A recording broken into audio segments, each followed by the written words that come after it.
in our surroundings.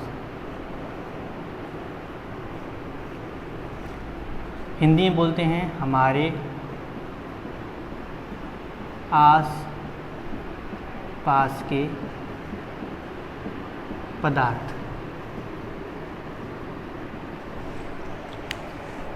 जैसा हम जानते हैं कि हम जहाँ रहते हैं हमारे चारों ओर कुछ ना कुछ वस्तुएं हैं, कुछ ना कुछ ऐसी चीज़ें हैं जो हमारे आसपास पाई जाती हैं। जैसे आप क्लासरूम में हैं तो आपके सामने बोर्ड है, फ़ैन है, ये मार्कर है, पानी है और गैसें हैं जिसके चारों ओर से हम घिरे हुए हैं। तो ये पदार्थ कुछ भी हो सकते हैं। बात करते हैं हम इन पदार्थ के बारे में। पदार्थ यानी कि मैटर। तो ये कुछ भी हो सकते हैं। ठोस हो सकते हैं यानी कि सॉलिड हो सकते हैं, द्रव्य हो सकते हैं यानी कि लिक्विड हो सकते हैं, और गैस यानी कि ये तीन मुख्य पदार्थ हैं जिनसे मिलकर के सारे पदार्थ बने होते हैं। उदाहरण के लिए देखें, जैसे कि ये बोर्ड है, ये लकड़ी का बना हुआ है यानी कि ठोस है।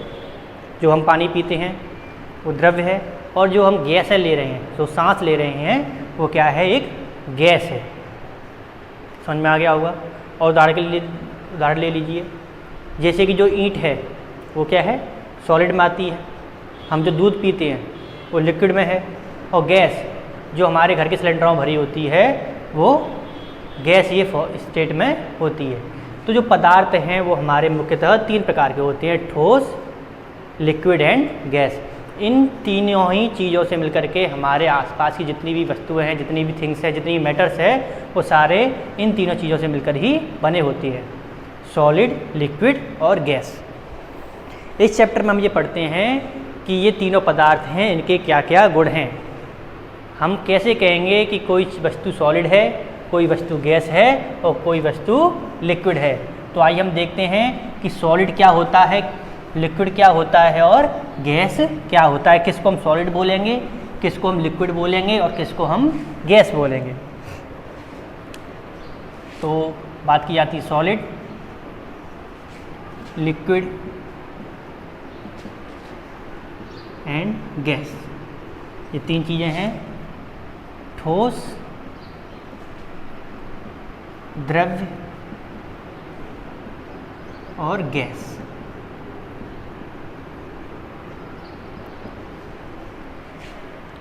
जब हम ठोस की बात करते हैं तो जो ठोस के अणु हैं, जैसे बात की जाए ईंट की, जो हमारा पत्थर होता है, वो पत्थर एक पदार्थ तो होता नहीं है, वो भी मिट्टी के छोटे छोटे कणों से मिलकर के बना होता है। बात करें हम आयरन रॉड, लोहे की छड़ के, तो आयरन एक पूरा पदार्थ नहीं है, उसमें आयरन के मॉलिक्यूल है, आयरन यानी कि Fe, वो बहुत सारे Fe के मॉलिक्यूल से मिलकर बना होता है। तो इससे हमें पता ये चलता है कि कोई भी पदार्थ है, कोई भी पदार्थ है, पहला पॉइंट क्या है, कोई भी पदार्थ है, किसी प्रकार का पदार्थ, कोई प्रकार का मैटर है,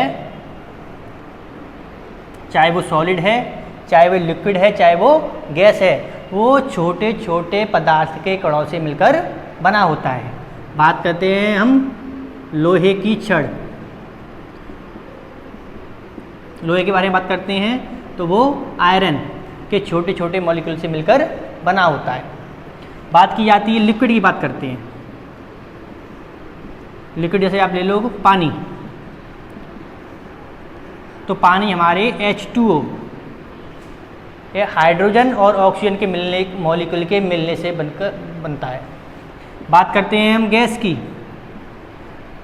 तो गैस तो बहुत सारी होती हैं, जैसे ऑक्सीजन है, हाइड्रोजन है, कार्बन डाइऑक्साइड है। मैंने यहाँ पर ये ऑक्सीजन, हाइड्रोजन, कार्बन डाइऑक्साइड इसलिए लिए हैं क्योंकि इनके बारे में हमने अभी सुना है। जैसे ऑक्सीजन गैस है, हम श्वसन के द्वारा जो रेस्पिरेशन करते हैं, जो सांस लेते हैं, उसके द्वारा अंदर लेते हैं, और CO2 हम श्वसन के द्वारा बाहर छोड़ते हैं। तो हम यहाँ पर देख रहे हैं कि कोई भी पदार्थ है वो हमेशा छोटे छोटे कणों से मिलकर बना होता है। एक दो एग्जाम्पल और लेते हैं समझने के लिए।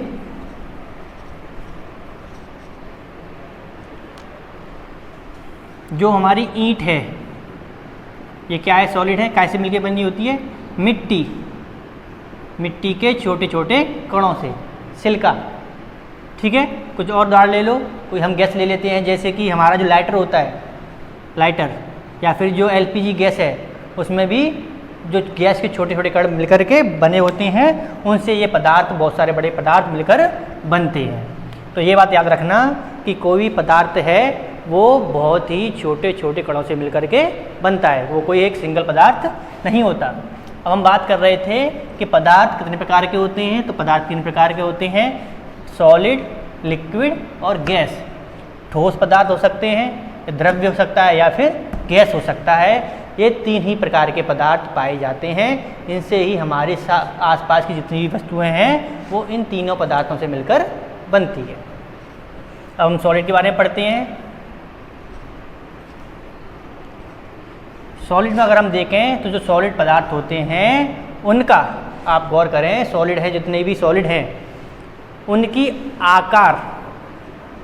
आकार है वो फिक्स होता है, यानी कि स्थिर होता है, फिक्स होता है आकार उनका।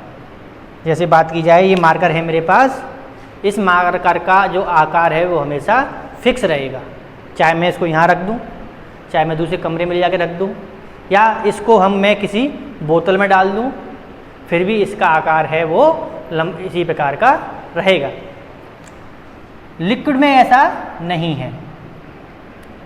लिक्विड का आकार जो होता है वो डिपेंड करता है उसको किस बर्तन में रखा गया है। जो लिक्विड है उसका आकार डिपेंड करता है जिस बर्तन में हम उसको भर के रख रहे हैं। अगर उस लिक्विड को हम ग्लास में रख रहे हैं तो वो ग्लास का आकार ले लेगा, कटोरी में रखेंगे तो कटोरी का आकार ले लेगा, किसी डिब्बे में रखेंगे डिब्बे का आकार ले लेगा। उदाहरण के लिए समझते हैं, जैसे कि ये गिलास है, इसमें पानी डाला हमने तो इसका आकार अब इस गिलास जैसा हो गया।